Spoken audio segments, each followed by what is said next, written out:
Welcome to Identity Unboxed, where we provide mentorship and promote representation for Black professionals and the advancement of the Black community. We are seeking guidance from exceptional Black leaders, scholars, and professionals with expertise in their respective fields. We hope to foster a space that promotes authenticity, inclusivity, and restoration for our listeners while exploring the intersection of our personal and professional lives. This project is a culmination of our lived experiences as young Black professionals to transform our life trajectories, to overcome adversity, and reach triumph.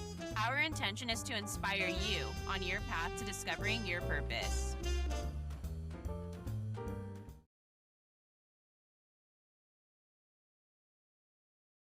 Perfect. All right. Well, to get started, I'm first off so excited to have you on the podcast. Finally, Aaron, we know that you are an award-winning director known for your ability to uncover humanity and emotion behind sport, culture, and storytelling. You're a former Division I football player at the University of Washington, where Brad and I also attended. And you channeled the firsthand experience as an athlete into crafting cinematic narratives that balance raw authenticity with striking visual artistry.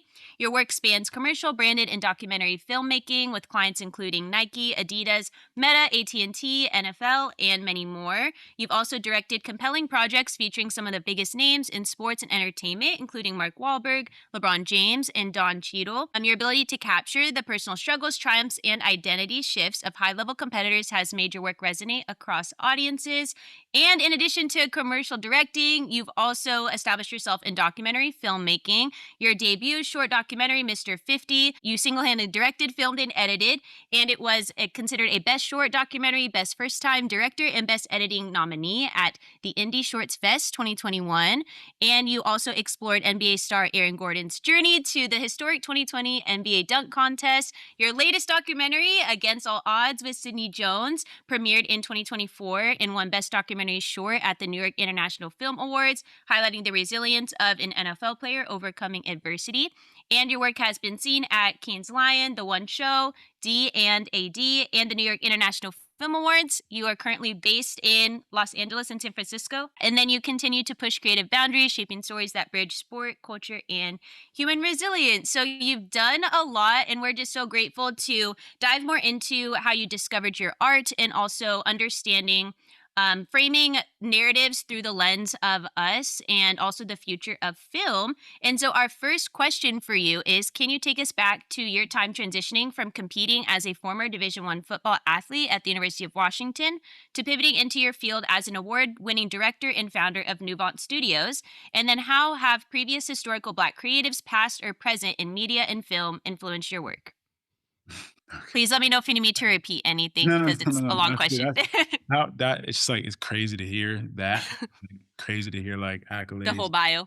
Done because like I don't. I mean, I feel like I've accomplished great things, but like I haven't really heard it said out loud, right? Like I'm not someone who like celebrates myself. I don't really, I'll put out a project and then the next day I'm on, I'm focused on what's next. So hearing it is pretty crazy. Hearing it out loud is pretty crazy, and like it's nice to like take a step back. Like so, I kind of started laughing a little bit. 'Cause I was like, "Wow, like have I done all that for real?"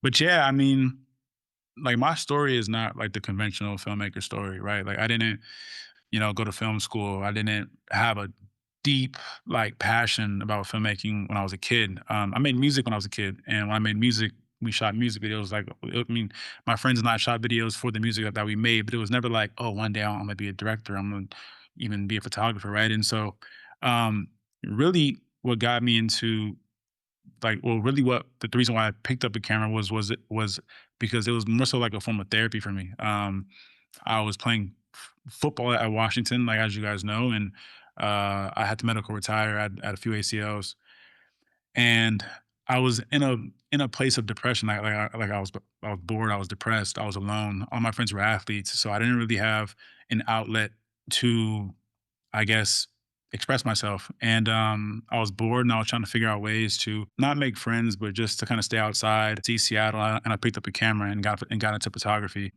And it was just an interest that grew rapidly, right? Like it wasn't something that that deep down I felt like this is going to be my future. It was something that like I was a football player, and I had so much passion for football, and now I had nothing to put it into. And so like since that hunger that I had for football was gone, I feel like it needed to be redirected into something else, and naturally it was photography. And then through photography, I got bored and I wanted to continue to grow. And I picked up filmmaking and I started to shoot short films around UW, like with friends. Uh, and it was tough. Like that first year, I was very insecure. I had imposter syndrome. I didn't put out anything for a year maybe on Instagram because I was afraid. I was afraid of what people would say. Like I was a football player. That was my entire identity. And now I am I'm taking photos. I'm shooting short films, and you know, to me, it felt kind of lame in a way. You know, it's not lame, but like at that time, like I'm this football guy. Like people know me from back home. Like I came to school to play football. Like you know how it is. Like being an athlete. In that ecosystem, like everyone just sports is the most important thing. Everybody else is secondary. Even when I would see other former players at UW who played and medically retired, who kind of fell off the wayside, and no one really talked about them anymore, and they were nowhere to be seen. I didn't want to feel like that, and so I I took that obsessiveness that I had, and part of it was the desire to be accepted and liked, but also to be seen as someone who was great at something else outside of football. Um, and I became obsessed with it, and I stuck with it day in and day out. And I posted my first video on Instagram. Probably like a year after I've been working on this for so long, and I got some love, and that love kind of helped me continue to grow and continue to see how far I can take it. Um, and to be honest, like I didn't have any real influences back then. Like I didn't really started saying that like, oh, I look up to these specific people. But like what I did do is I became a student, and I would look at different forms of art and different directors and what they've done. One of my early influences, and I don't know what year this came out, um, but I really and I do I want to take it back. I was always influenced by creators and by artists and by, but I never attributed my desire to be a filmmaker like to them, right? But I remember, I don't know why it always sticks to me, but I remember I watched uh, Lemonade, the Beyonce um, music video album. I think she did a video for every song. I don't know. The visual album? Yeah, Yes, the it's visual album. I amazing. think, Khalil Joseph was the director then, and I was blown away. Like, I was like, that was the time I was like, this is insane. Like this is actually like I want to do that one day, right? And so. Um, that's the one person I can think of. Outside of him, I would say it was other creators on social media. Like there wasn't too many of us, but there was a few back then who were working with like Odell Beckham and other athletes. And so I was like, you know what, I'm gonna do that. I'm gonna follow in their footsteps. And as I've grown, as I continue to get as time went on, and as I continue to kind of get better and better at my craft, I would just set new goals for myself.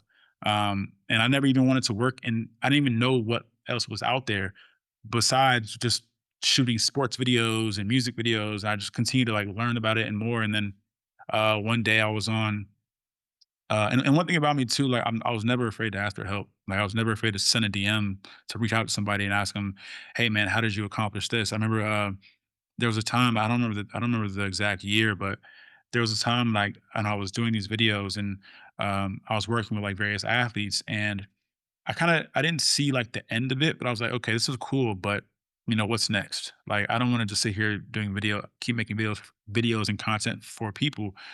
And so I went online and I said, how do I become a film director, or how do I direct commercials? And there was a director on there named Toby Waskow, and he wrote an article on nofilmschool.com on how he became a director in the commercial world. And he basically said that he created a spec ad. So a spec ad is pretty much where you create a fake ad for a brand, right? So it's like if I were right now to go grab, you know, you and Brad and say, all right, hey guys, look, we're gonna make a Nike commercial. I'm gonna get the lights, I'm gonna get the crew, we're gonna shoot it just like it's for Nike, and I'm gonna put Nike on there, and then that way it'll, people can believe it or not. Like I don't have to say what it is, and if production agencies or companies want to sign me, like it'll help them sign me. And so the crazy thing is I had a connection with Adidas at the time, and then I made an Adidas commercial. Um, and shortly after that, I ended up getting signed. I think I'll get into that in the next question, um, but yeah, and by 2020, I got signed, and was officially a commercial director, signed director. and then I moved down to LA, and so that's pretty much my my story. I might have started rambling a little bit, but No, um, that's great. that's how it began. Yeah, I feel like you really highlighted just how willing you were to try new things and be experimental. Like, even when you said you initially had the imposter syndrome when you started redirecting your passion for sports to, the arts, that you were willing, like you said, to ask for help, that you were just trying things out and finding what really fulfilled you. And it seems like that's a common through line when we talk to so many different folks in different fields, that they really just found what truly brought them joy. And it seems like that's what you were doing. But then you also knew when it was time to adapt. Like you said, you were doing the sports videos and like speaking to people that you had kind of already known and had connections to, but you realized, like, if I want to get to that next level, I have to figure out how to break out of this box, or else you'd get pigeonholed into continuing doing the sports videos. And so, yeah, I think that's really great. And I was just hoping that you'd be able to share a little bit more about how you kind of accelerated from, like you said, doing videos for athletes that you'd kind of known, but then you have been in rooms with, we were just speaking before we started recording, with Issa Rae, DJ Khaled, with Tommy Hilfiger, with all these big names, LeBron James. I mean, it's like, how did you go from, I just picked up a camera and started videoing things in Seattle, to I'm, in Dubai, I'm in Madrid. Like, that's such a big jump in a short span of time. And so, like, what do you think it was that helped you find that drive, or like the impetus behind continuing to push forward?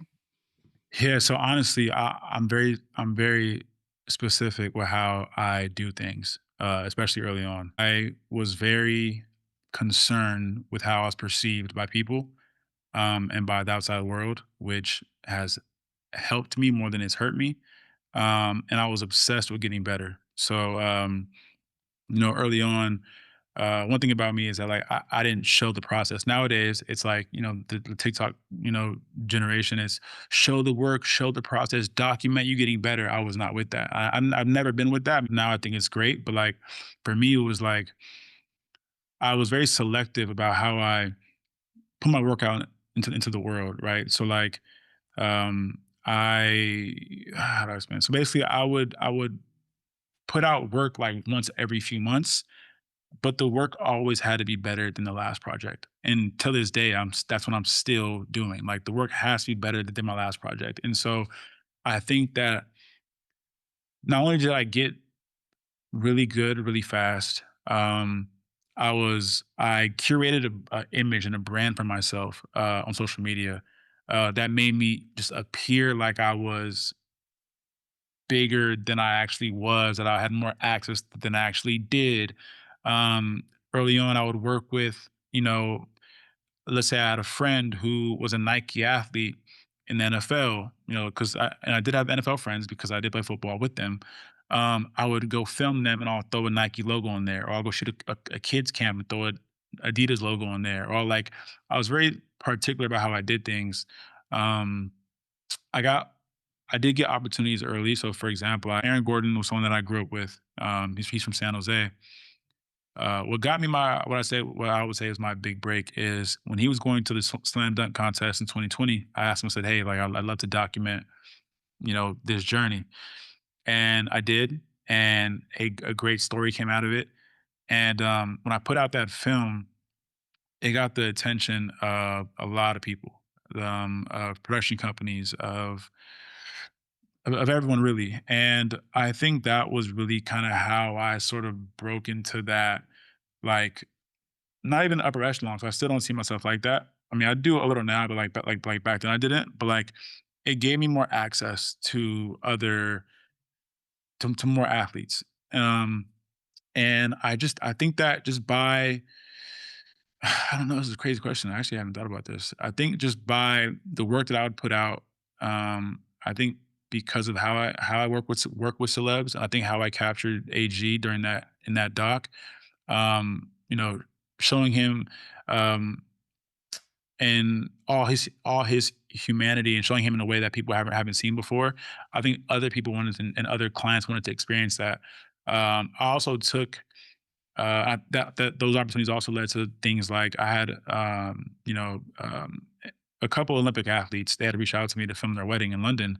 I'd never been out of the country, and I took the job. The pay wasn't that high. I went out there. I did an amazing job, and even doing something like that, like it opened up more doors for me. So I think that just, I've been very blessed to get these opportunities, But I've also been, as I mentioned, very like particular and strategic with how I put myself out there, with how I brand myself.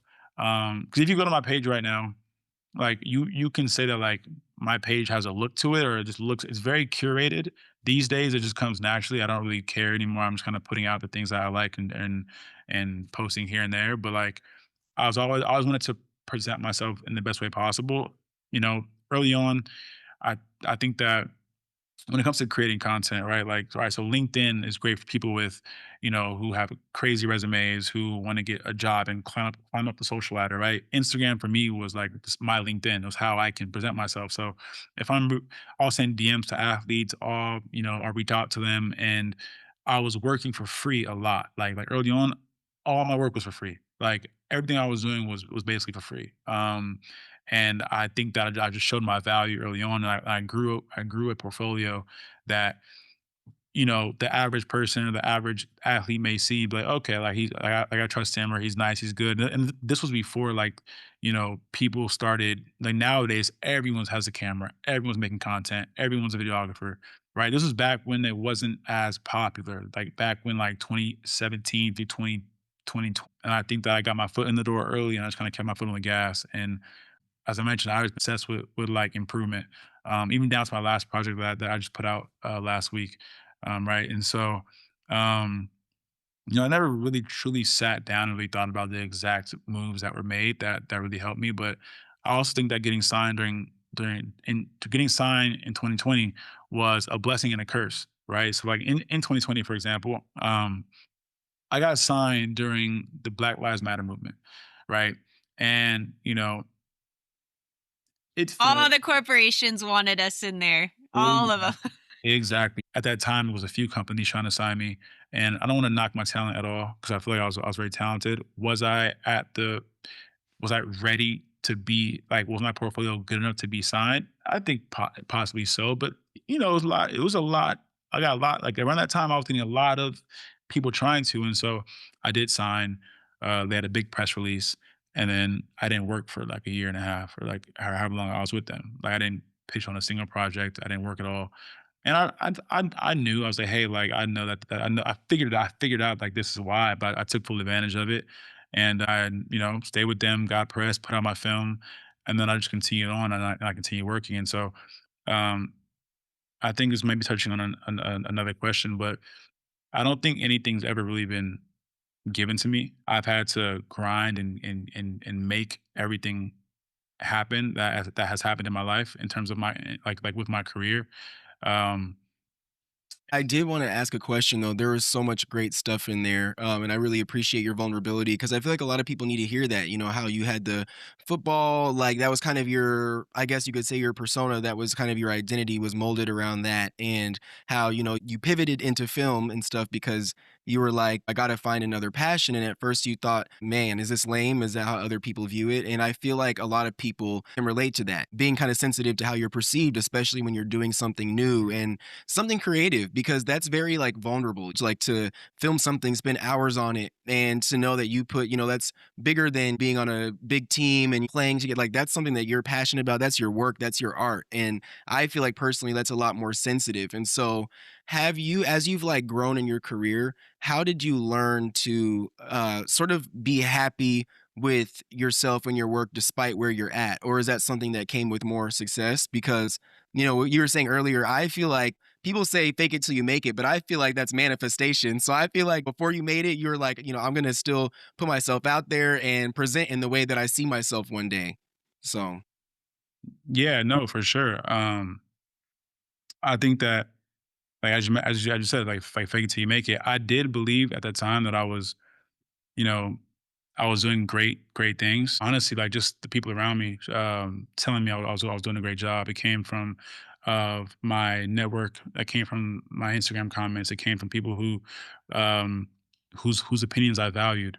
And I spent so much time locking in and perfecting my craft so much, to the point where like to this day, like I still get nervous posting on Instagram. Like when I posted my last project, it had all these big names in it, but I'm still sitting there nervous, stomach turned upside down, because I don't know how people are gonna feel about it, right? And so I think I never truly got over it. I think it was just that like my obsession to be perfect in my craft. Like I said, I never really showed the journey. I never felt like that was important. I never wanted to come and appear unpolished. I wanted to show up polished. I wanted people to be like, what the, like when did he, Like, when did he get here? that's Yeah. exactly right. Right, right. That's how I wanted that to be the reaction. I don't want people to say, "Oh, he's been working really hard," right? Because I also feel like that also can affect how clients see you, right? I don't want clients to see my process. No, I want clients to see the finished product and see what I'm putting out. And so I think that my confidence has just grown with time. It's grown with success. I think I'm still working to be more confident every day. I still have struggles. I still have doubts. I still have times when I want to quit what I'm doing. Like this past year, last year, I was like, I want to go I want to go do something else. And I started working on other projects and seeing like what else I could do. You had the whole AI boom and people saying it's going to take our jobs. And so I was like, what, maybe I should go try other stuff. So I think at my core, like I'm not like at my core, you can say I'm a creative, I'm a filmmaker, I'm an artist, but at my core, deep down, like young Aaron, it's just like I'm still just an athlete. I'm still just someone who is multi-talented when it comes to like, music was a passion, football was a passion, like right, like filmmaking was probably like fourth on my list.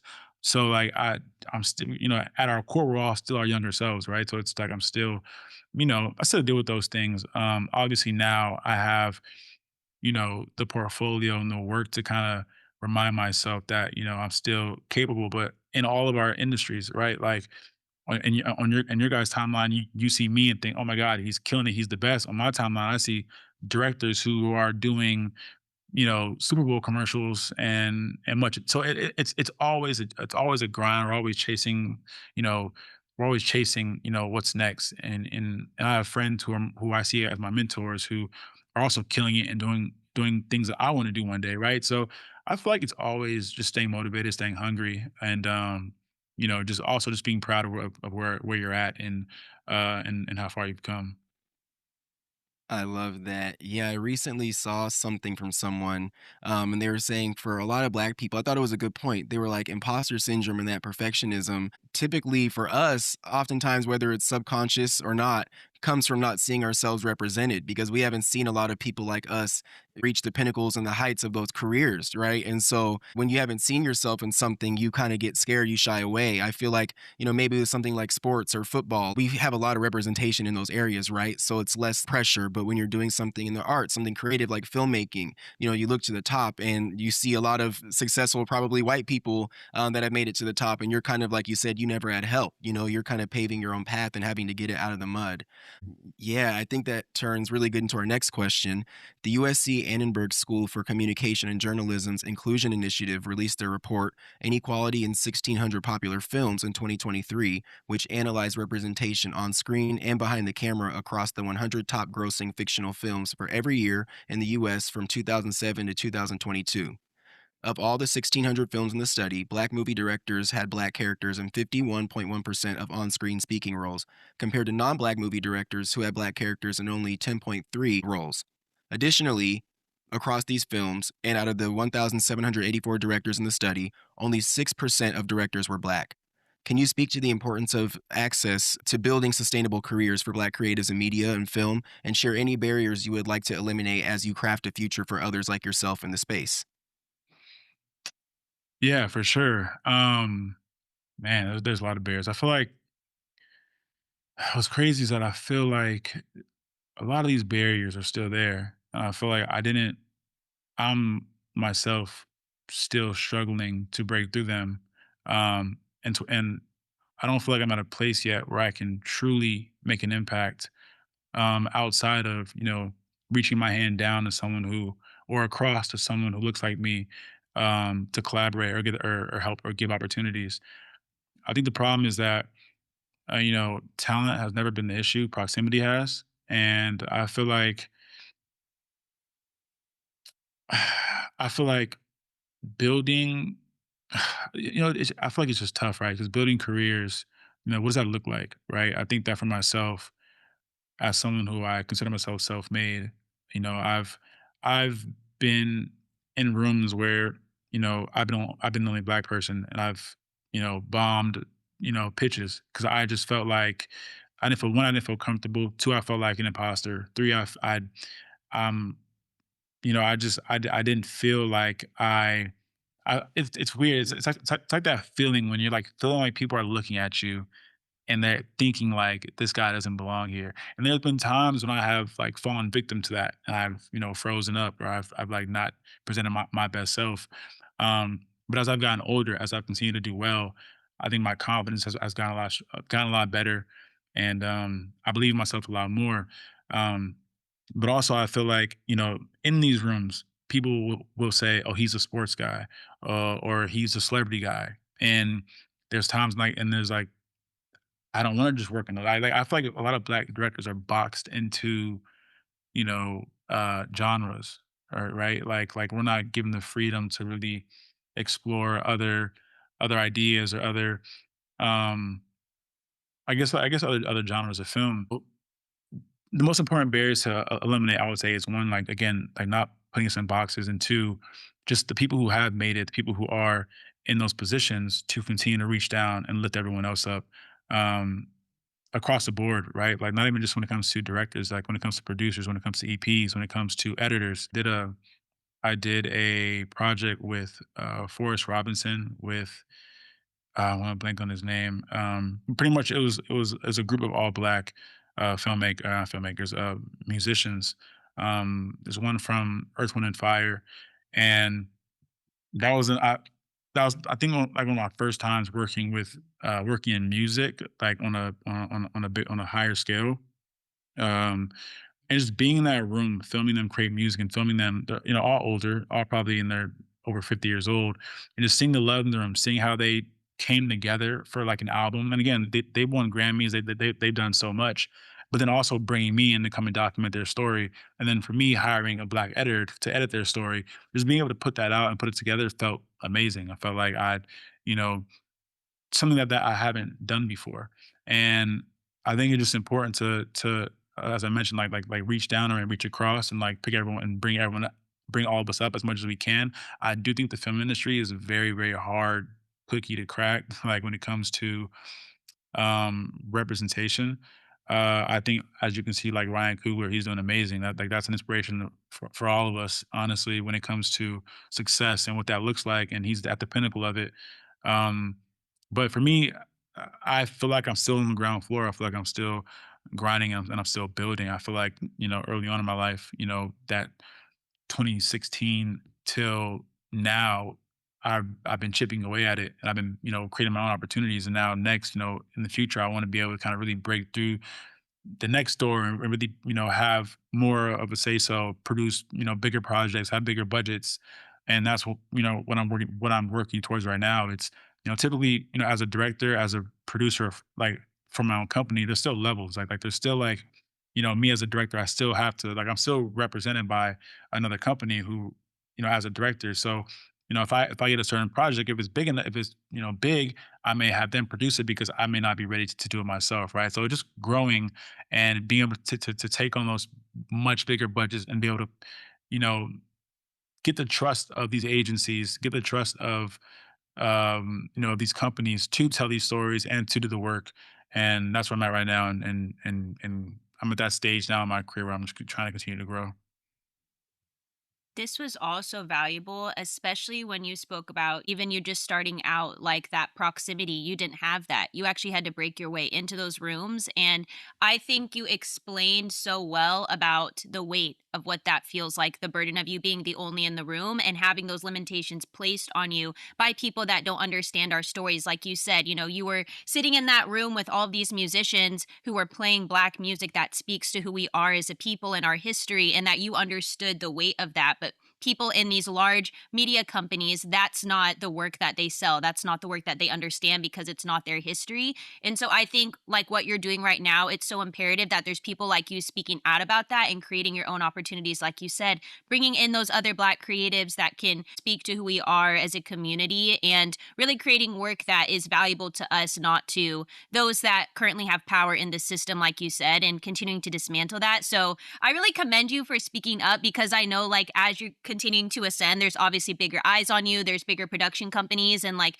you being that open about that hopefully will be something that they can take as feedback for improvement so that other creatives like you in the rooms, especially Black creatives, feel supported and they feel like they can be their authentic selves, not, being palatable for the masses, which usually are white audiences, who are making work for the white gaze. And so, yeah, I really was just hoping you'd be able to describe a little bit more too about how you've managed mentally with some of the, weight of having to be the only in the room, like you said, and, like taking ownership of your work and finding that ability to have autonomy over the projects that you take on.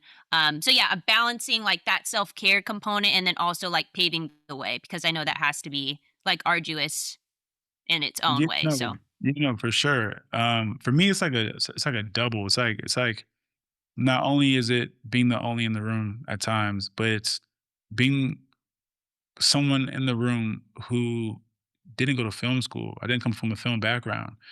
Specific jargon or film language or just even just how people talk or it's foreign to me, right? And early on, and even not so much today, but early on, I almost feel like I'm like an infant in these rooms, right? So it was double the pressure on me because I have friends who are Black directors who, when I speak to them, and they can just speak so fluidly about filmmaking, they could just speak to everything. And for me, it's just like I just know, I had to, I work and create off of feeling, off of emotion, off of like what feels right, right? I don't really know. I didn't go to film school. I don't know half the stuff that most directors or filmmakers know. And so that was a big issue with me, a big, insecurity of mine early on. And still to this day sometimes, because it's just like, do they look at that like a knock? And I've been learning that like that, you know, it's not, it's more of like a superpower because I didn't have any, you know, I wasn't molded in any kind of way early on. So like my ideas are fresh, like, how I see things are completely on me. And that was tough to navigate. I think it still is tough sometimes, to be honest, because at the end of the day, I still have to communicate exactly how I see things and how I think something should, and how a story should be told. And I feel like sometimes that can hurt me, and sometimes it can help me, right? And so I think that just comes, it comes with it.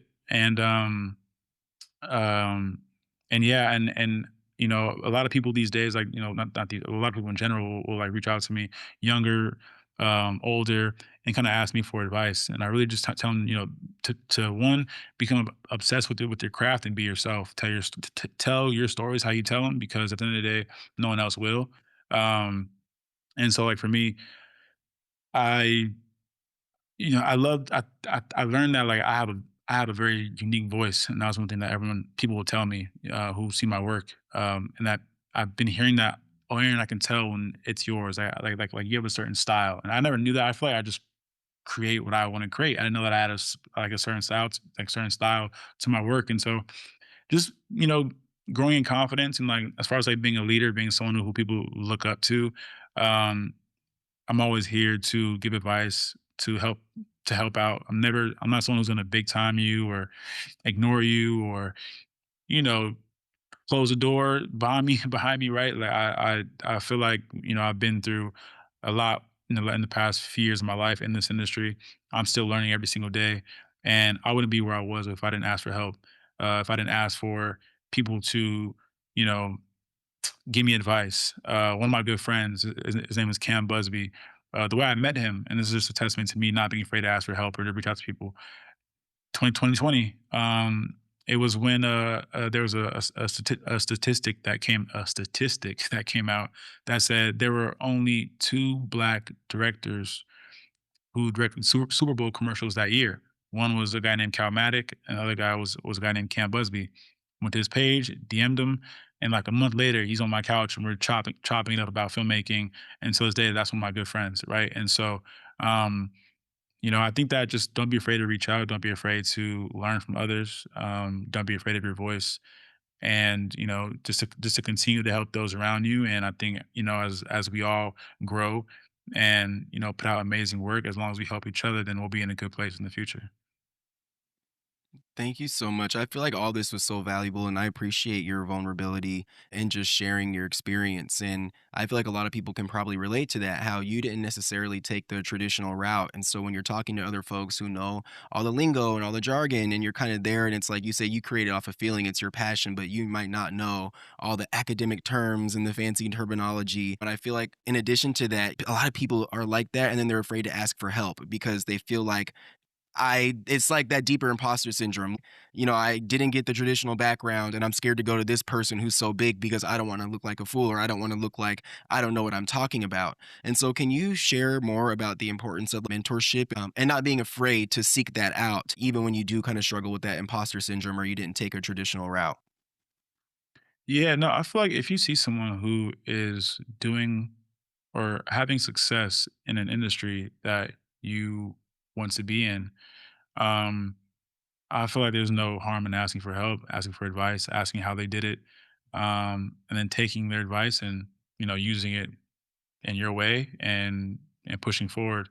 Um, I think that it's extremely important, and it doesn't even have to be mentorship. It could just be seeing people who have had success, um, and just get little tidbits from them. Even if it's just say, "Hey, like what camera was this?" or "Hey, like what software did you use?" Right? Like, and the crazy thing is, I didn't really use YouTube at all. Like, I know that they say that this is like the YouTube generation or YouTube University.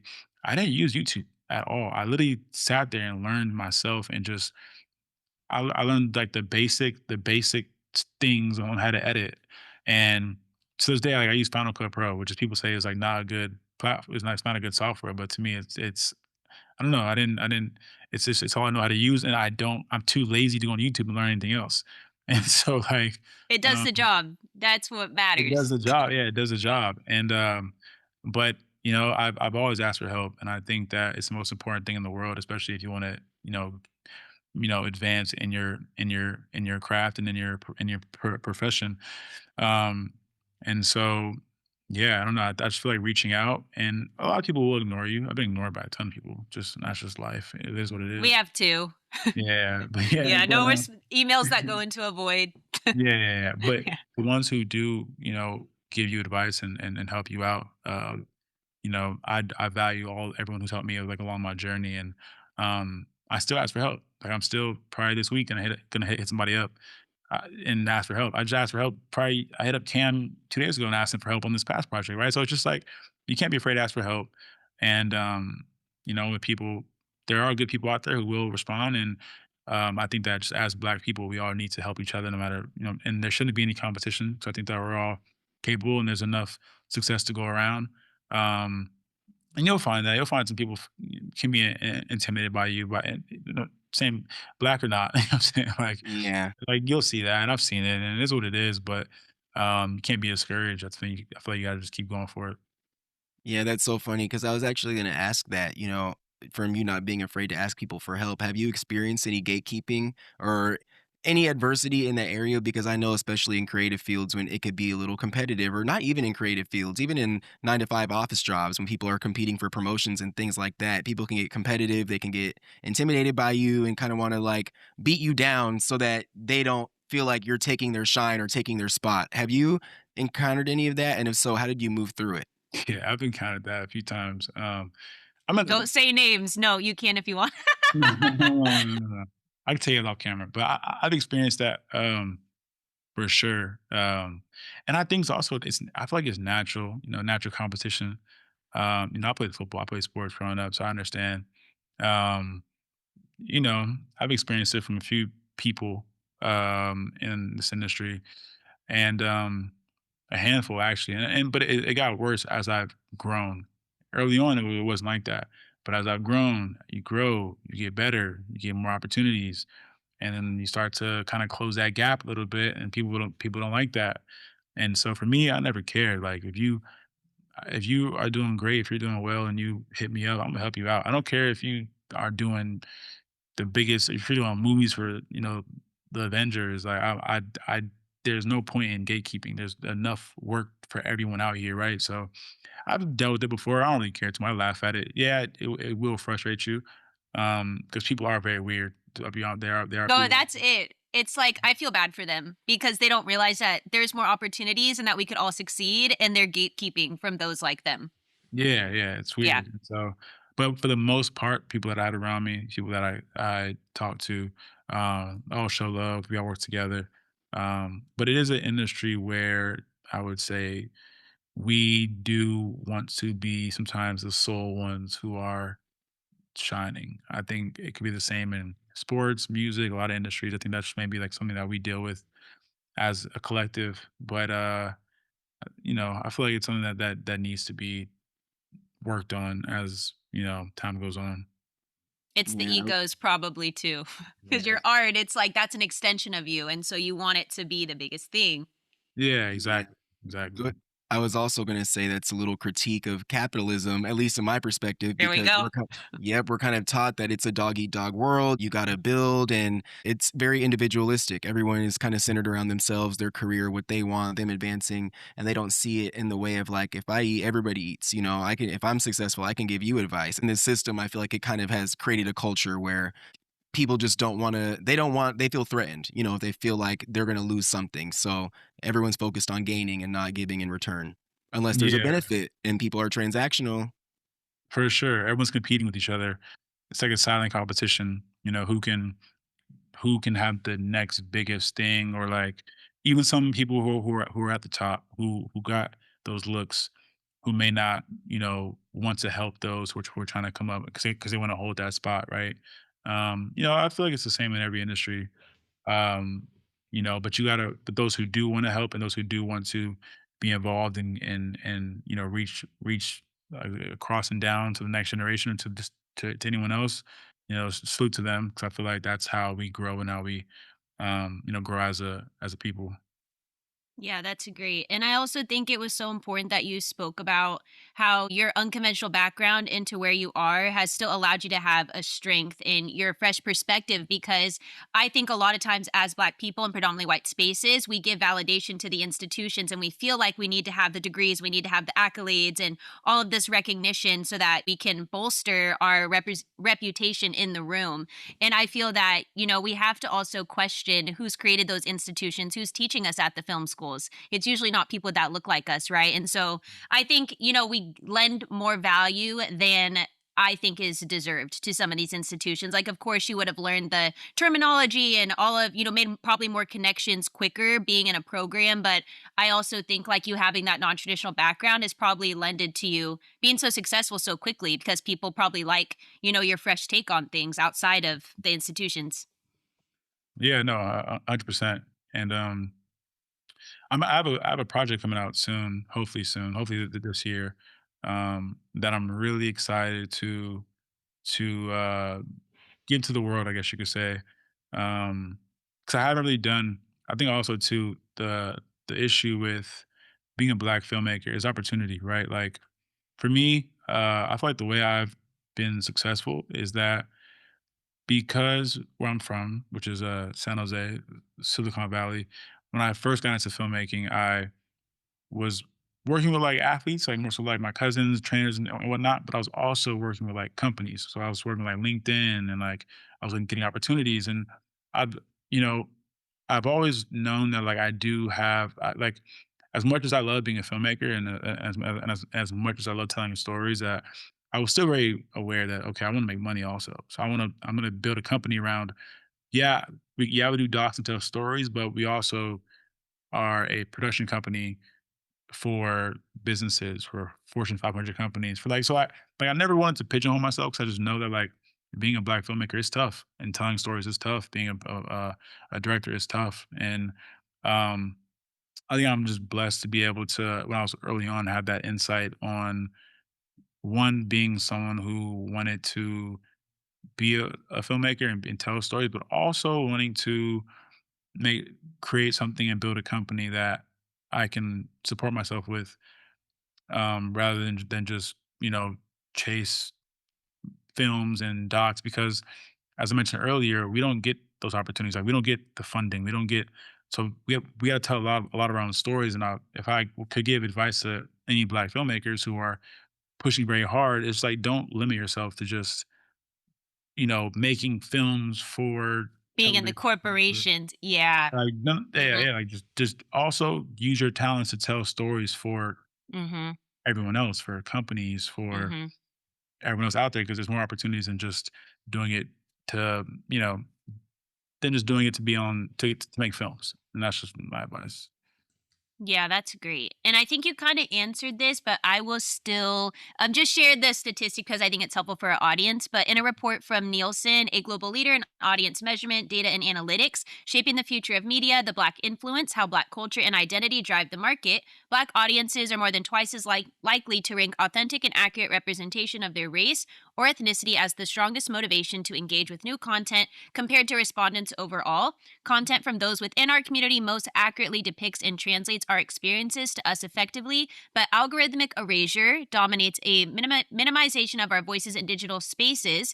According to a report from the National Academy of Sciences, Instagram users whose online activity suggested they were Black were about 50% more likely to be subjected to automatic account suspension by the moderation system compared to their white counterparts.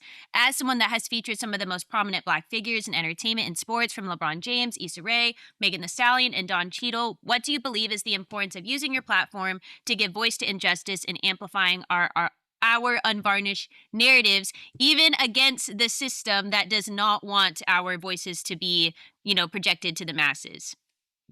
Yeah, no, I think we still have to tell our stories no matter what. I think that we have a responsibility to just not just film them, but to document truth. I work with them in a variety of ways. With Megan Thee Stallion, it was for a mental health campaign. For Don Cheadle, it was for Black Climate Week, where he was speaking about the importance of Black people and everyone showing up for Black communities um, um, for climate injustices or against climate injustice. And I filmed with others, but it wasn't for anything that really, I guess, was for you know injustice or Or yeah, philanthropic, I guess, like yeah, social impact. exactly, Yeah. yeah. But I think that like if I point a camera at our culture, like it has to be honest, it has to be careful, like it has to mean something. And that's what I aim for. Otherwise it's just noise and not contribution. Um, I feel like our stories have been told through outside lenses for years, and I think that in the past, I can't give a number to it, but in the past so many years, we have an opportunity to now have ownership of our stories. Um, and I think that, and one thing about me is that I never, not never really, but as of lately, like I don't like certain.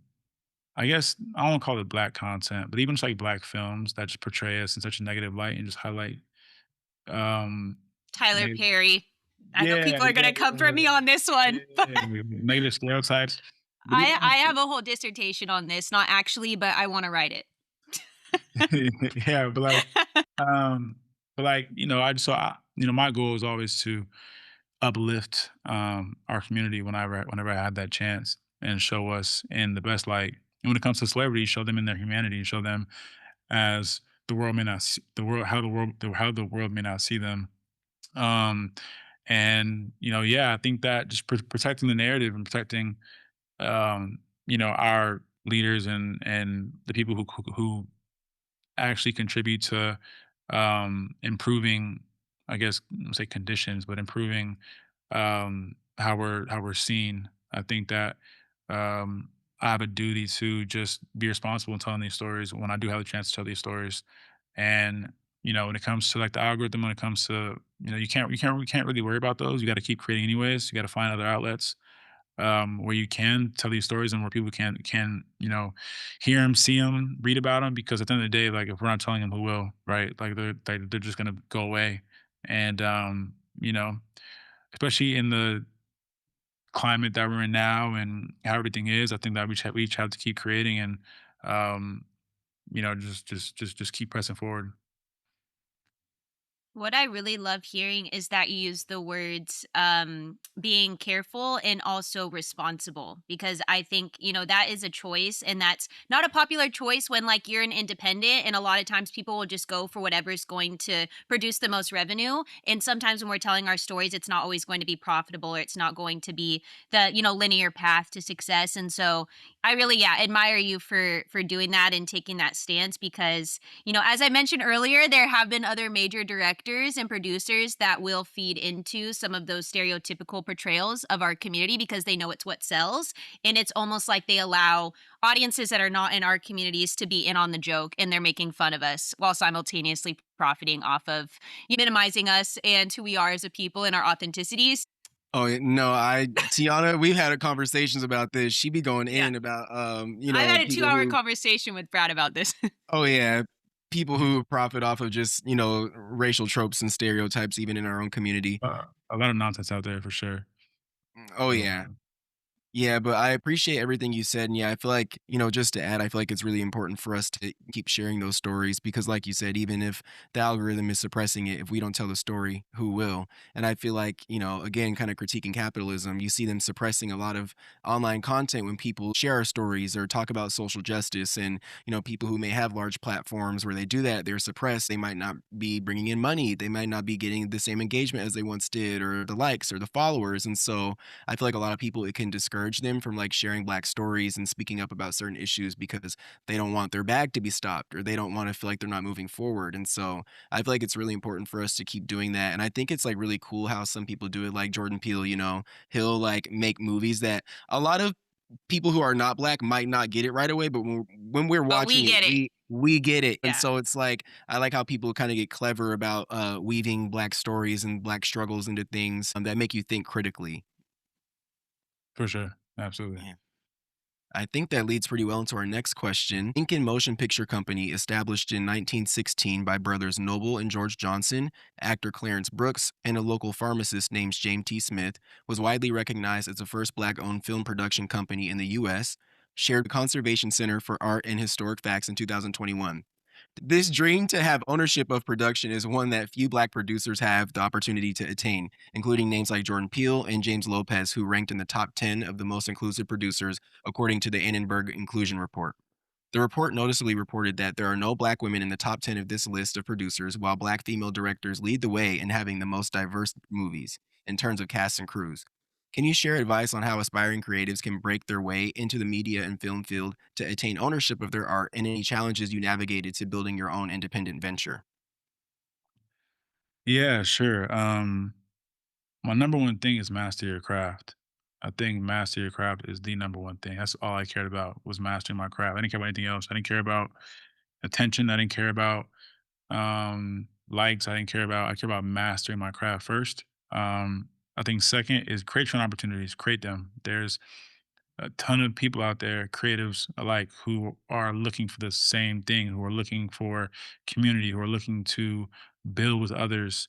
And you just gotta I feel like they're all right there. And I feel like especially right now, there's so many creatives who are looking for opportunities who are just as talented as everyone else. And I feel like to build with them. Um, I think third, that's I would say build an audience. Um, be particular about how you do so. I think there's many ways to do it now. I don't know how to build an audience now. I think I have a small one. I don't think I have too crazy one. But I think build an audience, find out how to build one. Um, and I think for me, what worked is not to oversaturate. I think that let people anticipate what you're working on. Have some mystery to you. I think it's good sometimes, and this could be bad advice, but it just worked for me. But and then continue to improve, as I mentioned, with every project. Continue to get better, and become undeniable of why people should work with you. Just let and then because that creates FOMO, right? If you see someone getting better and creating amazing work, you're gonna want to work with them, or you're going to want to give them opportunities, or you're gonna be curious about how they're doing it, right? How are you getting like what do people are gonna have questions. So I think those are the main things, and I feel like once that happens, everything will fall into place. And if you're not a filmmaker, if you are someone who wants to work on set as a PA or as a grip or as a gaffer, then you ask for help. You find out who are the decision makers, and you ask for help. If you got to send 100 DMs a day, 100 emails a day, someone will let you come on set. Someone will let you um, shadow them. Someone will let, but you have to be persistent. It's not easy. It's not going to get handed to you. Um, and it's a grind. And I think that as long as you're persistent, as long as you're getting better every day, you'll have some success in this industry.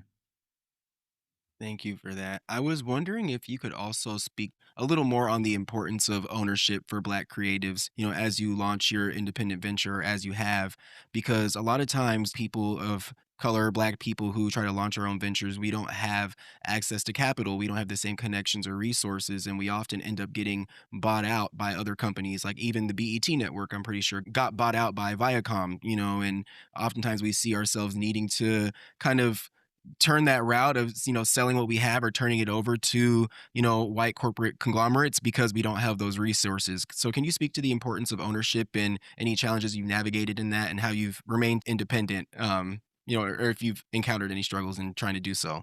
Yeah, I'm not as big as BET, so I can't really speak to them getting bought out. I don't know what that check look like. I'm playing. You're not there yet, but you Yeah. could get there, and they might present you $1 million and be like, "Hey, do you want our million?" And then they take ownership. Nah, nah, nah, nah, definitely not. But um, yeah, so I started my company in 2019. I was very, very afraid to go to like lean into it. I would say that this is the first year that I have basically doubled down. Like, no, like this is happening. Like we're locked in. New website, new logo, like it's go time. This project I did with Issa and Khaled and Tommy Hilfiger, that was under my company. Um, and I think that for me, I don't have much overhead at all. Keep my overhead low. Um, and I I don't know. I feel like this year is going to be a little tougher than previous years because previous years I was really relying on the companies that were representing me to give me work, and I learned that I can't really rely on them. I got to lock in on my own. It's very, very hard work. But I think that just having my dad, like my dad, my whole life, he owned his own company, so I think just I've always had that entrepreneurial spirit in me. I think my last job, I was in Seattle. Working for the Boys and Girls Club, in 2017, and so I think that when it comes to barriers and owning your own production and owning your own company, I think there's always going to be. I think that I may not. I don't know. I'm not sure I have the answers to when it comes to what to do about them, because I think there's always going to be barriers. I think that you just have to be very knowledgeable about what you're getting into. I think that if you're starting a business, you should know how to run a business. You should know how to set up an LLC. You should know when to pay taxes. You should know like the main things to keep yourself above water. And then again, ask for help, talk to people, research. I think everything is we're in the age of information. It's on TikTok. It's on YouTube. You can learn these things. And yeah, I think that's pretty much that's all I got for that one. So use your resources, basically. Use your resources. Yeah, use your resources. In a sense, I'm still a new company, I guess you could say. Mhm. I didn't. Again, I was imposter syndrome. In 2019, I started it. I've been working underneath it for the past few years, but I never really posted about it or anything until like probably like last year. And so I stayed down. I grew my portfolio. I grew, you know, my own name as a director, as a filmmaker, as a creative, and now I feel confident enough to really just go full fledged and put everything I can into it and see where it takes me. So if you check in at the end of the year, we can See how you're doing. We'll do a part 2 follow up. yeah, for sure. No, you're gonna make it. It'll be fine. But I feel like also too, that's rare for people to just like dive full into being independent and whatever it is, because I feel like people like having the 401k and the health insurance and all the benefits of what maybe a 9 to 5 brings. So I do think you have to have like a little bit of like a courage in you, or just like that inquisitive nature to feel like I'm just going to dive into this and I don't really know what I'm doing, but like I'm going to figure it out. So I feel like you have that. Absolutely, and I think I'd have that. 'Cause I have friends who are very, very successful Hmm. in the corporate space and who Mhm. everyone they have more access than I do, but they're Mhm. still hesitant to start their own company. And I think they could, but I think I Yeah. realized some people just don't really have it. And I have friends who Yeah. just I think some people just don't have it. And I think that Mhm. it is fear. And I think that because I started so early in entrepreneurship, I built up, you know, armor, I guess you can say, Yeah. and just Well, you know what it's like knowledge. to probably be broke, like you were a college student. Sure. So it's like, What is yeah. health? What is health insurance? Yeah, we didn't have health insurance. What is health Yeah. insurance? Or Right? like your parents' health insurance. So Or health insurance. Like so, yeah. like I do think it takes a certain Person. level of grit, certain person to Mhm. take the road less traveled and try to start your own thing. But I think once you do it, you got to dive head first. You can't tiptoe and dip Mhm. toe and have one toe out. You got to jump in the water. So most time it'll work out. Sometimes it won't, but I think you got to keep your head down long enough and see it through. So I always say just go for it. Like we have to lose. You have nothing to lose. You'll be where you're at most likely if you Yeah, if you lose fail, too. you Yeah. keep doing what you're doing right now. But it's just like nothing changes unless you change. So I'm always gonna push for it. Absolutely. Yeah. I feel like it takes a lot of courage to kind of break out of that and to do your own thing. But another critique of capitalism, I feel like that's how they kind of keep us in They the get you. system because Yeah. it's like, oh, I need the health insurance, I need the 401k, I need this and that. And then you become reliant on the system. And a lot of people, you can be very successful in that, but a lot of people are afraid to chase their dreams or try to do anything Mhm. independent because they find so much comfort in the system. And I can kind of relate because I just started, my own consulting. I've been getting clients and I've kind of stepped away from the 9 to 5 life. And it's kind of scary because it's not as secure, but it's also like, I want to be free one day. Like, I want to be able to say, you know what? I don't need to put in PTO. I can just travel. I can just Mhm. get up and go and work for wherever I want to. And I feel like as long as you're in that cycle, you're not necessarily going to be free. And so I really commend you for having the courage and the bravery to like step out and pursue independence in a field where you didn't even have a degree. It was just off of a passion, a camera and a dream, I guess. There you go. Literally a camera in his dream. It's crazy. It's crazy. Love it. Great. Okay, so yeah, we're at our last question, which is kind of wild. This went very fast and we covered so much. But this question is one that we ask to all of our guests, and it's how our identity and culture influence who we are and how that appears in our work, in our lives. And so, our last question for you is, what does Blackness mean to you? Wow. Yeah. Blackness. What does it mean to me? So some history on me. My family actually started on my dad's side. Um, through obviously not obviously, but through slavery. My great uh, grandmother was actually raped by the slave master on a Freight the plantation, which started part of my family. On my on my mother's side of my family, my great grandmother, my great grandmother's name is Rena Price, and she started the 1964 Watts riots. And so, in my eyes, what blackness means to me is, responsibility, ancestry. I'm a product of survival, reinvention, legacy. I think blackness is, my foundation of how I move through the world. It shapes my perspective, it shapes my creativity, um, and my resilience. I've been through a lot just in my own life.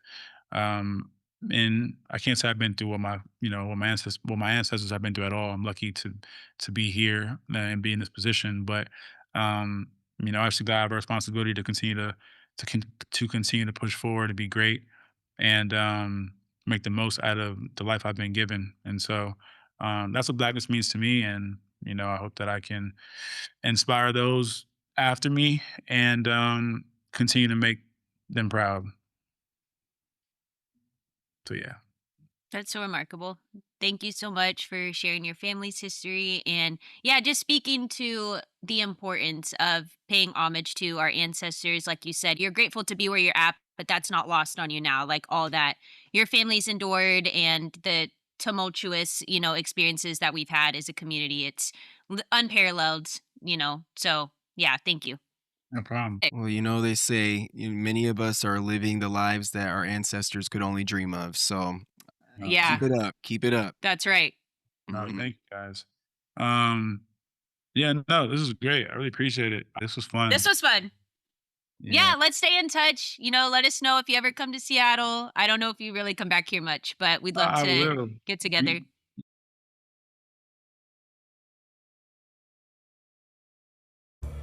We deeply appreciate your support as we work to uplift the Black community and explore our unique experiences within the Black diaspora on Identity Unboxed. Authenticity is your guide to cast an impact on the world that you will be proud of. Signing off with pride, Tiana. And Brad. Thank you so much.